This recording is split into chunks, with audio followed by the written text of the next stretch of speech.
رمضان مبارک کے مہینے کو قرآن پاک کے ساتھ اور قرآن پاک کو رمضان مبارک کے ساتھ خاص مناسبت حاصل ہے۔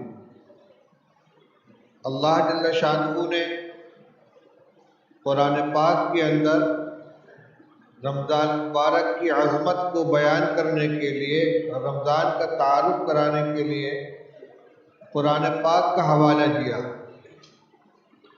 اور قرآن پاک کی عظمت کو بتانے کے لیے رمضان مبارک کا حوالہ دیا۔ چنانچہ فرمایا شہر رمضان الذی انزل فیہ القرآن، رمضان کا مہینہ وہ مہینہ ہے جس میں قرآن نازل کیا گیا۔ اس سے رمضان کے مہینے کی عظمت معلوم ہوتی ہے کہ قرآن جیسی عظیم شان کتاب نازل کرنے کے لیے اللہ جل شانہ نے اس مہینے کا انتخاب فرمایا۔ دوسری طرف فرمایا انا انزلناہ فی لیلۃ القدر، ہم نے قرآن کو شب قدر میں نازل کیا، یعنی شب قدر کی عظمت کو بیان کرنے کے لیے یہ حوالہ دیا گیا کہ اس رات کا اللہ تعالیٰ نے قرآن نازل فرمانے کے لیے انتخاب کیا۔ یہی وجہ ہے کہ رمضان مبارک میں ایک خاص عبادت قرآن پاک کے تعلق سے مشروع قرار دی گئی، جس کو نماز تراویح کہتے ہیں، جس میں 2 سنتوں کی ادائیگی کی جاتی ہے۔ ایک 20 رکعات تراویح با جماعت ادا کرنا اور دوسرے تراویح کے اندر 1 مرتبہ مکمل قرآن پاک کی تلاوت کرنا۔ یہ 2 مستقل سنتیں ہیں۔ پورے مہینے رمضان مبارک کا چاند ہو جانے سے لے کر عید کی چاند رات سے پہلے تک ہر رات میں 20 رکعت تراویح با جماعت ادا کرنا، یہ ایک مستقل سنت ہے۔ اور تراویح میں پورے قرآن پاک کا پڑھنا یا سننا یہ مستقل سنت ہے۔ ایک سنت کی ادائیگی سے دوسری سنت کی چھٹی نہیں ہو جاتی، اس لیے بہت سے لوگ جو چند روز میں قرآن پاک مکمل کر کے اپنے کو آزاد سمجھ لیتے ہیں، یہ غلط ہے۔ قرآن مکمل ہو گیا، ایک سنت ادا ہو گئی، لیکن پورے قرآن پاک کو پورے رمضان تراویح پڑھنے کی سنت بہرحال باقی ہے، چاہے حافظ ہو چاہے غیر حافظ ہو۔ قرآن پاک کے پڑھنے کی کچھ آداب ہیں۔ وَرَتِّلِ الْقُرْآنَ تَرْتِیلًا، قرآن پاک کو ٹھہر ٹھہر کر پڑھو۔ ہمارے ماحول میں الحمدللہ قرآن پاک کے پڑھنے پڑھانے کا جو معمول ہے، خاص طور سے جامعہ اسلامیہ میں حضرت حافظ عبدالرحیم صاحب رحمۃ اللہ علیہ کے دور سے، اور اب بھی وہی سلسلہ چل رہا ہے کہ نورانی قاعدہ پڑھا کر حفظ کا آغاز کرایا جاتا ہے اور قرآن یاد کرایا جاتا ہے تجوید کی رعایت کے ساتھ۔ پہلے کے 2 چیزیں الگ الگ ہوا کرتی تھیں۔ حفظ کا ایک عمل ہوتا تھا، جیسے تیسے قرآن پاک کو یاد کر لیا، اور قرأت مستقل ایک فن کے طور پر سیکھا جاتا تھا قرأت کو۔ لیکن اب ابتدا سے قرآن پاک کی تصحیح کی جاتی ہے، تو جس طرح سبق سناتے وقت اور یاد کرتے وقت قرآن پاک کو تجوید کی رعایت کے ساتھ ٹھہر ٹھہر کر پڑھتے ہیں، تراویح میں بھی اسی طرح ٹھہر ٹھہر کر پڑھنا چاہیے۔ رفتار تیز ہو لیکن حروف کی ادائیگی صحیح ہونی چاہیے۔ صفات لازمہ کا ضرور اہتمام کرنا چاہیے۔ غنہ وغیرہ اور مد وغیرہ کو ترک نہیں کرنا چاہیے۔ اسی طرح وقف کی جو آیتیں آتی ہیں جس میں کم سے کم 1 واو یا 1 یا کی ادائیگی ضروری ہے، عالمین، یعلمون، تعلمون، اس کو اس طرح پڑھ کے ختم کر دیں، یعلمون، تعلمون، عالمین، یعنی یہ یا کی ادائیگی نہیں ہوتی، واو کی ادائیگی نہیں ہوتی۔ اسی طرح جہاں الف کا مد ہے، قاف، اس طریقے سے معاب، تو 1 الف کی ادائیگی کم سے کم ضروری ہے۔ مد قصر، مد توسط، مد طول، 3 درجے ہیں۔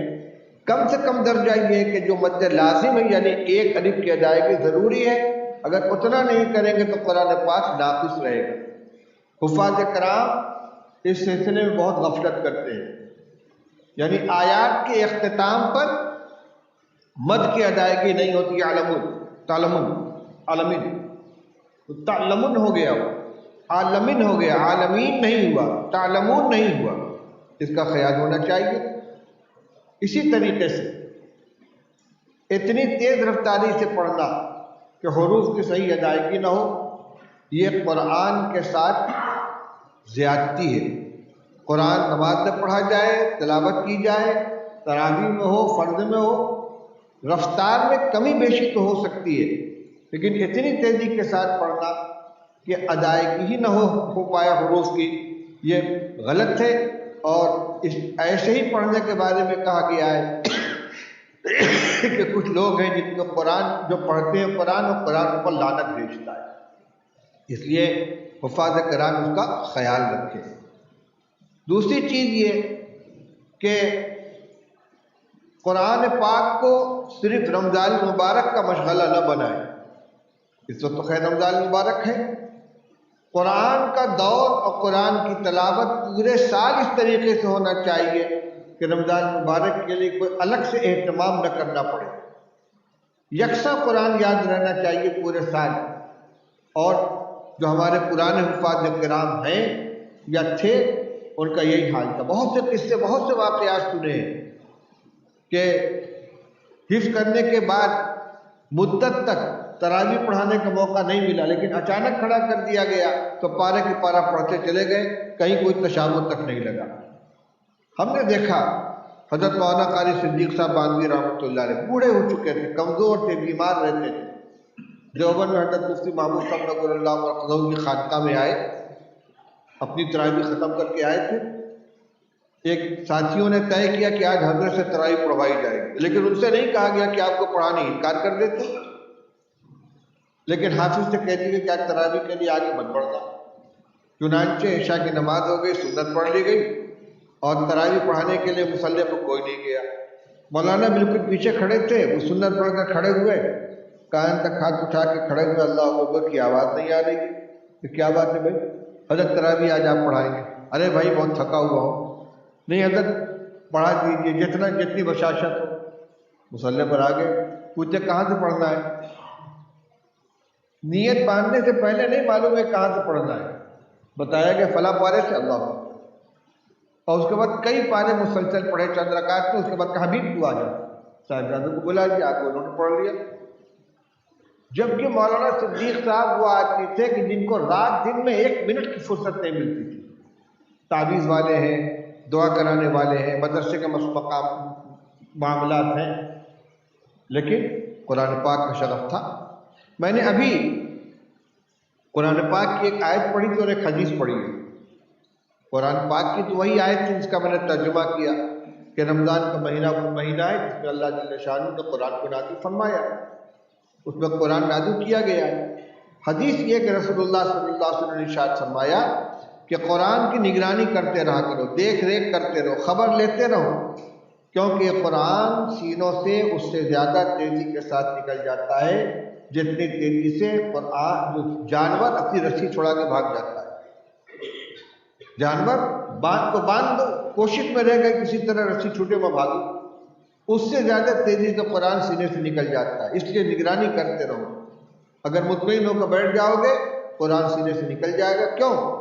اس لیے قرآن اللہ کا کلام ہے، اور اللہ تعالیٰ کی ذات مستغنی بھی ہے، غیور بھی ہے، بے نیاز بھی ہے، اور بڑی غیرت والی ہے۔ محتاج بن کر قرآن کے ساتھ ہم جڑیں گے تو ہمارے سینے میں محفوظ رہے گا، اور ذرا سا بے نیازی برتیں گے تو اللہ کی غیرت اس کو برداشت نہیں کرے گی، چھین لی جائے گی یہ دولت۔ دوسری بات یہ تھی کہ حفاظ کرام کو امامت کرنی ہوتی ہے۔ امام کی کچھ صفات ہوتی ہیں، ان صفات کو بھی اپنے اندر پیدا کرنا ہے۔ ایسا نہیں ہے کہ تراویح کے امام کی کچھ اور صفات ہو، پنجگانہ امام کے لیے کچھ اور صفات۔ امامت بہرحال نماز کا ایک بہت اہم منصب ہے، رسول اللہ صلی اللہ علیہ وسلم نے فرمایا الامام ضامن والمؤذن مؤتمن، امام تمام نمازیوں کی نماز کا ضامن ہوتا ہے، سب کی نماز اس کے نماز کے اندر رہتی ہے۔ امام کی نماز اگر فاسد ہوگی تو سب کی نماز فاسد ہوگی، امام کی نماز کمزور ہوگی تو سب کی نماز کمزور ہوگی، کیونکہ پوری جماعت کی نماز ایک نماز ہے۔ اس لیے حافظ کو قرآن پاک کے یاد کرنے کے ساتھ ساتھ پورے سال نماز پنجگانہ مسجد میں باجماعت اہتمام کے ساتھ ادا کرنا چاہیے۔ ایسے تمام کام سے اپنے آپ کو بچانا چاہیے کہ جو آدمی کی ثقافت، عدالت اور اس کی نیکی کے اوپر دھبا ڈالتے ہیں۔ آج کل موبائل کا زمانہ عام ہو گیا ہے، موبائل پہ فلمیں رہتی ہیں، ویڈیو رہتے ہیں، پتہ نہیں کیا کیا غلاطتیں بھری ہوتی ہیں، اور ہر ایک کے ہاتھ میں بڑے شائز کا موبائل رکھا ہوا ہے۔ تو اگر بیٹھ کے اس کو دیکھ رہے ہیں، فلمیں دیکھ رہے ہیں، تو اگر کوئی کھلے ہوئے فلم دیکھ رہا ہو سنیما گھر میں یا ٹی وی کے اوپر، اس کو امام بنائیں گے آپ؟ بھائی یہ امامت کے لائق نہیں ہے، تو فلمیں دیکھتا ہے۔ تو اگر وہ تنہائی میں بیٹھ کے فلمیں دیکھ رہا ہے تو کوئی امامت کے لائق ہوگا وہ؟ یہ اس کو کوئی نہیں جانتا، لیکن وہ خود تو جانتا ہے۔ اس لیے جب اللہ نے اتنی بڑی دولت عطا فرمائی، قرآن کی دولت دی ہے، تو قرآن کی عظمت کا بھی خیال کریں۔ یہ نگاہ جس سے قرآن پاک کو دیکھا ہے، یہ زبان جس سے قرآن پاک کی تلاوت کرتے ہیں، اس کو پاک صاف رکھیں، نمازوں کا اہتمام کریں، گندے الفاظ زبان پر نہ آئیں، گالی زبان پر نہ آئیں، جھوٹ نہ بولیں، فحش قسم کا مذاق نہ کریں، نگاہوں کی حفاظت کریں، جماعت کا اہتمام کریں۔ اور اس کی حفاظت کے لیے جو جیسے اساتذہ اور ذمہ دار ترتیب بنائیں، دور کو پابندی کے ساتھ کرتے رہیں۔ تراویح اپنی مکمل ہونے کے پہلے بھی اور تراویح مکمل ہونے کے بعد بھی دور کا اہتمام ہونا چاہیے۔ جیسی جوڑی بنا دی جائے اس کے اعتبار سے، اور کوئی عذر نہیں ہونا چاہیے اس کے اندر۔ ایک تو خود اپنا قرآن محفوظ ہوگا، مضبوط ہوگا، دوسرے جس ساتھی کے ساتھ جوڑ کریں گے اس کے معاون بنے گے، اس کے مددگار بنے گے۔ اس میں کسی طرح کی سستی اور ڈھیل نہیں ہونی چاہیے۔ رمضان شریف میں نے کہا امامت کی ذمہ داری بھی ہے اور حافظ ہونے کی بھی ذمہ داری ہے، اس لیے 5 وقت کی نماز فجر سمیت باجماعت مسجد کے اندر ادا کرنا چاہیے۔ نماز میں تعجیل ارکان کا بھی خیال رکھیں، رکوع سجدہ اتنا تیز نہ کریں کہ نماز ناقص ہو جائے۔ بہت مشہور روایت ہے، حضرت ایک صحابی خلاد بن رافع رضی اللہ عنہ مسجد میں آئے، رسول اللہ صلی اللہ علیہ وسلم تشریف فرما تھے، ایک کنارے کھڑے ہوئے، جلدی جلدی 2 رکعت نماز ادا کی، آ کر حضور سے سلام کیا، السلام علیکم ورحمۃ اللہ۔ آپ نے فرمایا وعلیکم السلام، قم فصلی فإنک لم تصلی، جاؤ پھر سے نماز پڑھو، تم نے نماز نہیں پڑھی۔ تو پھر گئے، پھر انہوں نے اسی طرح نماز پڑھی، پھر آ کر سلام کیا، پھر آپ نے جواب دیا، پھر فرمایا قم فصلی فإنک لم تصلی، جاؤ پھر سے نماز پڑھو، نماز نہیں پڑھی تم نے۔ انہوں نے کہا یا رسول اللہ میں تو ایسے ہی جانتا ہوں۔ تب آپ نے ان کو نماز کا طریقہ بتایا کہ جب کھڑے ہو تو اطمینان سے کھڑے ہو، قیام اطمینان سے کرو، قرات اطمینان سے کرو، رکوع اطمینان سے کرو، رکوع سے اٹھ کر سیدھے اطمینان سے کھڑے ہو، سجدہ اطمینان سے کرو۔ یعنی سب کچھ تھا، لیکن نماز میں اطمینان نہیں تھا، اعتدال نہیں تھا، جس کو اعتدال بہت ضروری ہے۔ نماز تراویح ہو یا پنجگانہ نماز ہو، چاہے سنت ہو چاہے نفل ہو، اتنا اعتدال ضروری ہے کہ جس سے نماز صحیح ہو جائے۔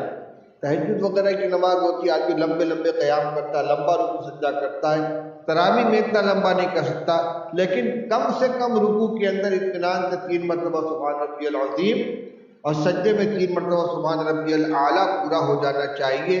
اسی طرح التحیات کے اندر بھی پورا ہونا چاہیے، التحیات درود شریف پورا ہو، چاہے دعا لمبی نہ پڑھ کر مختصر پڑھ لیں۔ اگر ربنا آتنا فی الدنیا حسنۃ وفی الآخرۃ حسنۃ وقنا عذاب النار بھی پڑھ لیں گے، رب اغفر وارحم وانت خیر الراحمین بھی پڑھ لیں گے، رب اجعلنی مقیم الصلاۃ پڑھ لیں گے، اللہم انی ظلمت نفسی پڑھ لیں گے۔ درود شریف کے بعد کی دعا میں بڑی گنجائش ہے، لیکن کوئی نہ کوئی دعا ہونی چاہیے۔ اسی طرح عام طور پہ حفاظ دعائیں ثنا چھوڑ دیتے ہیں، اللہ اکبر الحمدللہ رب العالمین، سب ملا کر 10 ترویحیں میں اگر 1 منٹ بھی لگے گا تو 10 منٹ کا اضافہ ہوگا۔ اس کے بعد کیا کرنا ہے؟ سونا ہی تو ہے، آرام ہی تو کرنا ہے۔ اللہ کے سامنے کھڑے نماز پڑھنے کے لیے، تو نماز کی جو سنتیں ان کو تو ادا کرے. دعائے ثنا کا پڑھنا سنت ہے کہ نہیں ہے؟ ایک سنت چھوڑیں گے تو نماز میں نقص آئے گی کہ نہیں آئے گا؟ میں یہ نہیں کہتا کہ بہت اطمینان سے پڑھیں کہ نمازیوں کے لیے بوجھ ہو جائے، لیکن جو لازمی تعدیل ارکان ہے وہ ہونا چاہیے. 3 مرتبہ سبحان ربی العظیم رکوع میں ہو جائے، 3 مرتبہ سبحان ربی الاعلیٰ سجدے میں ہو جائے، رکوع سے اٹھے تو اتنا کھڑے ہو کہ بالکل سیدھے ہو جائے پھر سجدے میں جائے، سجدے سے اٹھ کر اطمینان سے بیٹھے پھر دوسرے سجدے میں جائے. یہ چند چیزیں ہیں جو میں نے آپ کے سامنے بیان کی ہیں. میرے ذہن میں یہی باتیں تھیں. اب یہ ہمارے استاد کرام ہیں، اساتذہ مولانا قاسم صاحب ہیں، کوئی ضروری بات رہے گی تو یہ بتائیں گے. ابھی مجلس ختم نہیں ہوئی ہے.